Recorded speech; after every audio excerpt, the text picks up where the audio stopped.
Monsieur le maire, chers collègues, membres du conseil municipal, nul besoin de rappeler que nous vivons aujourd'hui une grave crise sanitaire. La Covid-19 a impacte et impactera durablement notre quotidien, notre vie, celle de nos proches et de nos concitoyens. Le remède pour faire face à ce virus et qui constitue une véritable source d'espoir, c'est le vaccin. L'effet sur la collectivité ne pourra être observé que si nous réussissons à vacciner un nombre important de personnes.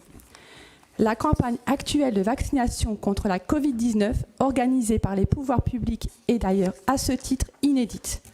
En effet, de nombreuses communes telles que Roubaix, Tourcoing ou encore Ouascal se mobilisent pour ouvrir des centres de vaccination qui seront destinés dans un premier temps aux personnes dites prioritaires.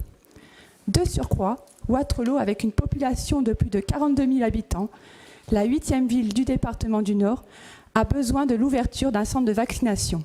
Il est primordial pour notre commune. Vous avez déposé la candidature de la salle Roger-Salengro auprès des autorités sanitaires et de la préfecture.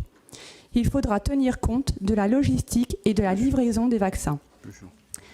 Dans le cadre du métier que j'exerce, de nombreux Wattrelousiens m'ont interpellé sur la possibilité, ou plutôt la nécessité, de se faire vacciner dans leur ville. En effet, certains ne peuvent pas se déplacer vers un centre de vaccination alors qu'ils sont nombreux à vouloir se protéger. Les infirmiers libéraux de la communauté professionnelle territoriale de santé de Wattrelos, l'ERS, Lycéano et M, sont prêts à se mobiliser et à s'investir. Un planning d'astreinte a d'ailleurs été mis en place en une journée et a été déposé à l'agence régionale de santé. Preuve, s'il en est, de leur engagement. Alors, monsieur le maire, voici nos interrogations. Quelle est votre stratégie actuelle pour vacciner la population wattrelousienne ?